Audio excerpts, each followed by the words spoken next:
Assalamualaikum warahmatullahi wabarakatuh. Kembali bersama channel Bang Rauf. Ya, channelnya orang Bandung Barat. Oke. Sampurasun, Wilujeng Sonten. Ini suasananya lagi sonten.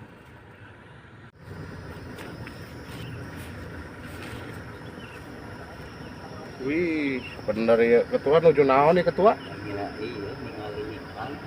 Hebat ketua, Wilujeng berkebun. Terus non teh, cieuna berkolam. Oke, iya. Daripadanya pikiran negara KBB lagi lieur. Nah, eta ketua, abdi teh bade dumaros ya permasalahan kamari Pak Bupati urang ya KBB melantik 20 pejabat eselon 2 nya. Mohon. Nah, kepala dinas mungkin Bang itu. Mohon. Nah, menurut pendapat ketua ya, pelantikan eta sesuai ente jeung ibaratna ilmu atau dipandang dari berbagai segi lah menurut ketua ya, Bang. Mohon. Oh, nu kumari teh ya, nu pelantikan eselon 2 dan penambahannya nu penambahan pensiun ditambah. Saya Kang. Cuman iya teh ada yang tidak sesuai Kang, tidak sesuai dengan disiplin ilmu. Jadi orang yang bukan di bidangnya ditempatkan di bidangnya lain. Contoh gini lah, kayaknya sini Kang Hendy-nya jago komputer, terus tiba-tiba kan suruh ngurus ikan, nyambung tuh. Berarti ternyambung gitu mah atuh ketua kumaha? Lamun ternyambung kan berarti kumaha lamun ngurus dinas iya kumaha tak ketua tak? Mun teu nyambung kan kudu belajar deui. Iya kan persoalan. Jadi yang jadi persoalan apakah memang ketika rotasi mutasi ini ada kajian Bapak Bupati dengan para inohong yang mengerti tentang jabatan.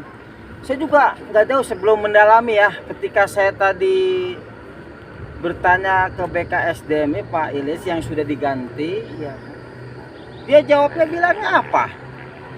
Jawabnya bilang saya sudah serah terima, nanti tanya ke Kabit. Sampai sekarang belum ada istilahnya WA-nya. Saya nunggu Pak Denny ya, katanya Kabitnya yang membilang tentang kepegawaian, kepangkatan dan lain. Sejauh ini iya kan ada beberapa, memang ada beberapa kepala eselon 2 yang sesuai pas. Salah satunya dinas kesehatan, kembali lagi kan itu memang dia ahlinya. Terus lagi ya contoh kieu, ayeuna orang bukan bidangnya, seperti bukan pertanian, diberi bidang pertanian, perlu belajar lagi. Jadi perlu pemahaman, perlu banyak belajar. Memang eselon 2 itu tidak dikhususkan mengerti tentang, tapi setidaknya saya inginkan kepada Bupati dengan rengeng-rengannya coba kajilah, tidak di, karena masa jabatan dia itu cuma 8 bulan lagi. Jadi ketika yang dijadikan istilah eselon itu yang sudah matang, yang sudah siap dengan segala ilmunya, gitu Kang. Berarti itu Itu otomatis mungkin penginten ketua berpengaruh dengan kinerja ya.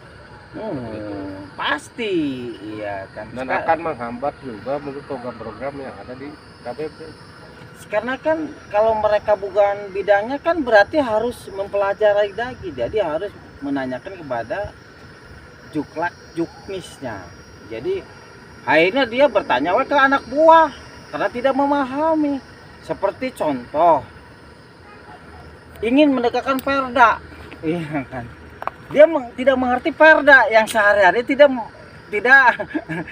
bergeremutik perda ya kan, tiba-tiba dia dijadikan salah satu eselon 2 menjabat yang penegakan perda. Kan aneh ini juga ya kan, saya juga heran ya kan sejauh mana kajian ibaratnya uji kompetensi yang dilakukan oleh para pejabat maupun bupati kabupaten mana perlu dipertanyakan juga sejauh mana atensi bupati terhadap pejabat-pejabat yang dilantik yang tidak memahami ilmuna seperti itu Kang. Nah, mungkin hal yang perlu dikaji oleh Pak Bupati seperti itu ketuanya. Ya. Tapi apa yang mungkin pandangan ketua ya? Ini kan sudah terjadi ketua. Ya sudah terjadi, Perhatikan. mau diapain lagi ya Nah, kan? mungkin ada sesuatu yang perlu disampaikan atau apa solusi terbaik untuk Bupati atau KBB ke depannya. Nah, ini kan bukan terakhir ya. Nanti mungkin ada istilahnya rotasi mutasi lagi. Ya saya mohon kepada Bupati Kabupaten Bandung Pak Hengki ya, tolong menempatkan pejabat itu harus sesuai dengan ilmunya, kemampuannya. Jangan sampai dia banyak belajar lagi. Jadi perlu belajar itu perlu waktu ya kan. Karena Bapak ini cuma 8 bulan lagi ya. Berarti bahwa kepala dinas adalah sebagai kepanjangan tangan daripada sekda. Itu kepanjangan dari apa? Yaitu istilahnya kepentingan politik. Jadi inilah yang perlu dipahami bahwa belum tentu Excellent 2 itu memahami teknis. Jadi nggak perlu lagi banyak. Saya mohon kepada Bupati Kabupaten Bandung Barat Pak Hengki, ketika nanti ada rotasi mutasi yang kembali, tolonglah sudah masak dipikirkan ini orang ini apakah sesuai dengan disiplin ilmunya. Jangan obong-obong punya hak prerogatifnya, dia main seenak aja seperti itu, jangan. Jadi intinya kita harus melakukan kajian yang mendalam. Bila perlu melibatkan daripada eksternal gitu. Seperti ahli-ahli dari ITB, dari Unpad, dari yang lain ya kan, yang di luar daripada lingkungan KBB. Jadi ketika nanti pejabat yang sudah dilantik itu jadi matang. Jadi tinggal bekerja seperti itu ya kan. Soalnya gini Kang, itu saya banyak WA. Saya bingung. Sampai kaget saya kok ditempatkan di sini. Itu Arek gawe naon lu awalnya. Nah, saya juga nggak bisa jawab apa-apa. Kalau saya bilang arahan saya salah. Karena mau tidak mau, suka tidak suka, ketika diberi jabatan amanah ya laksanakan sesuai dengan tupoksinya. Walaupun dia tidak memahami keilmuannya seperti itu. Nah itu Pak. Berarti tiasa bisa ketuanya lamun Pak Bupati minta pendapat atau minta arahan dari para ahli-ahli tersebutnya seperti dari ITB itu sah-sah saja ketua. Sah-sah saja selagi dia tidak intervensi ke dalam. Selagi Bupati itu bisa minta masukan-masukan yang positif buat kemajuan Bandung Barat, ya pasti masyarakat juga menerima. Selagi dia tidak keluar daripada koridor, ada aturan ya kan. Konsultasi itu bisa siapa saja, orang yang berpengalaman tentang di ilmunya. Seperti contoh, kenapa tidak melibatkan tidak jauh-jauh dosen kita ya, sesepuh kita Pak Jamu Karta Budi ya kan. Ada lagi tokoh-tokoh yang mengerti tentang Bandung Barat.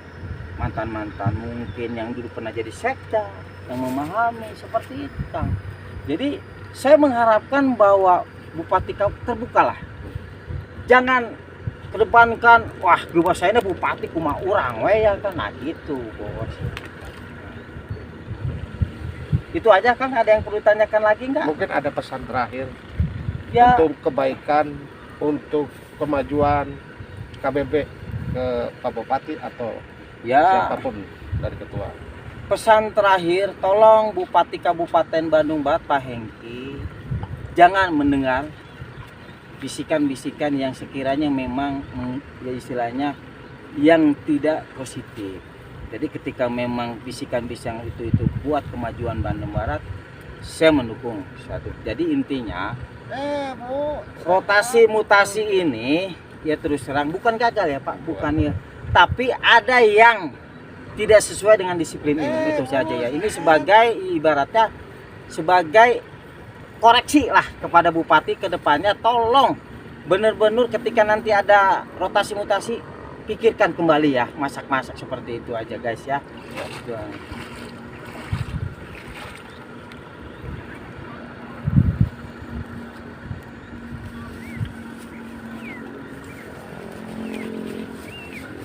Coba